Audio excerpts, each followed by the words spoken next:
Welcome to the One NFP Financials and Financials Lite training on validation rules. Validation rules are a feature in the software that allow you to control posting. Under certain circumstances, you can say transactions cannot post. So let's take a look. I'm under Administration and Validation Rules. I have one defined. So let's open that up and take a look at it.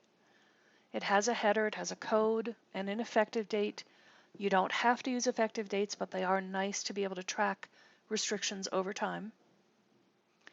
And the heart of the rules in the system tend to look very similar. The criteria defines when the rule applies. So my rule is saying when a transaction posts against Fund 110 and against a GL account that is greater than 5,000. Now we go down to the rule lines, what's required by this validation rule. Cost center cannot be blank, so I'm using some of the filter tools that are available. I'm using the less than and greater than, which means not equal to, and this is 2 apostrophe symbols. It's not a quote sign, and that means blank, so I'm saying cost center cannot be blank, and program code must start with 2. So these are 2 of my dimensions, and I'm requiring a value in cost center and a specific type of value in program.